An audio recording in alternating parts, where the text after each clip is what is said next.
Number 23 में अल्लाह ताला फरमाते हैं, व इन कुन तुम, और अगर तुम हो, फ़ी रैबिम शक में, मिम्मा उस चीज़ के बारे में, नज़लना जो हमने नाजिल किया, अला पर अब्दिना अपने बंदे पर, फ़ातू तो पस तुम ले आओ, बिसूरतिन एक सूरत, मिन मिस्लिही इस जैसी, वदऊ और फिर बुलाओ, शुहदाअकुम अपने तमाम गवाहों को, मिन दूनिल्लाह सवाए अल्लाह के, बाकी सारा जहान इकट्ठा कर लो, इन कुन तुम सादिकीन अगर तुम वाकई ही सच्चे हो। इस आयत मुबारका में जो है वो रेप का लफ्ज़ आया है, उसको हमने पीछे जान लिया है, ऐसा शक जो आपके अंदर बेचैनी पैदा कर दे। फिर उसके बाद यहाँ पे जो है वो सूरत का लफ्ज़ आता है।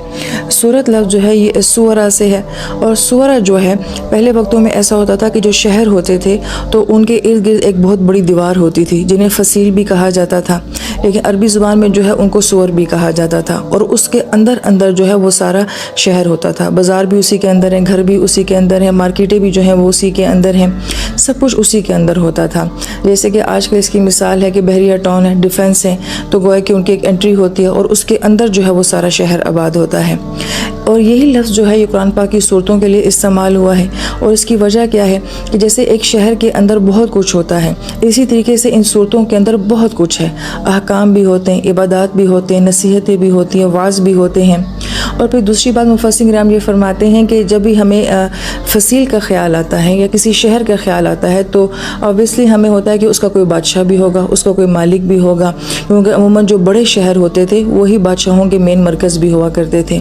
तो इसी तरीके से ये जो सूर लफ्ज़ हम जब कुरान के लिए इस्तेमाल करते हैं तो ये अल्लाह पाक बादशाह हैं, ये उनका कुरान है और ये उनकी सूरतें हैं, और इसके अंदर अल्लाह पाक ने बहुत कुछ है जो अपने बंदों के लिए रखा हुआ है। तो सूर का लफ्ज़ जो होता है वो शहर के बाहर जो बड़ी दीवार होती है उसके लिए इस्तेमाल होता है। फिर वो जो दीवार होती है वो शहर को प्रोटेक्ट भी कर रही होती है कि डायरेक्ट कोई जो है वो शहर के अंदर ना दाखिल हो सके, हमला ना कर सके, तो गोया कि उसके अंदर तहफ़्फ़ुज़ का माना भी होता है। तो इसी तरीके से ये कुरान पाक की सूरतें जो हैं ये बहुत सारी चीज़ों का तहफ़्फ़ुज़ करती हैं, हमारे अकायद का, हमारी इबादत का, हमारे मामलात का, ये सब कुछ जो है वो इन सूरतों के अंदर जो है वो महफूज है।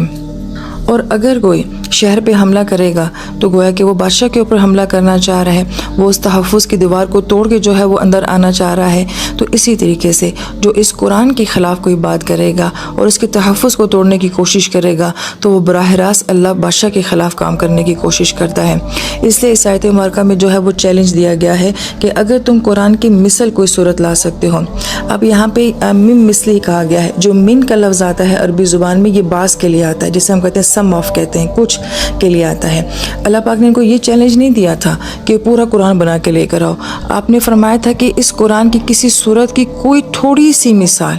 कोई थोड़ा सा हिस्सा भी जो है, इवन ये कि एक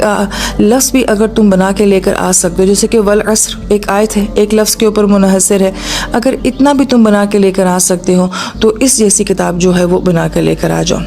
फिर अल्लाह पाक फरमाते हैं कि वद उ शुहदा, शुहदा जो है गोया कि अरबी ज़ुबान में आता है एक्सपर्ट्स के लिए, कि जो तुम्हारे दौर के, तुम्हारे ज़माने के लोग हैं, बेहतरीन लोग हैं अपने फ़न के, अपने इल्म के, उन सब को इकट्ठा कर लो। शुहदा अकुम जो है मद मुत्तसिल के साथ भी बयान हो रहा है कि सब को लेकर आ जाओ सवाए अल्लाह ताला के, इनको तुम सादिकीन। और जब इनके साथ अल्लाह ताला बात करते हैं इसका मतलब होता है कि अगर तुम सच्चे हो इट मीन्स कि तुम सच्चे नहीं हो। तो अल्लाह पाक फरमा रहे हैं कि तुम ऐसा कर नहीं सकोगे तो गोया कि तुम सच्चे हो ही नहीं।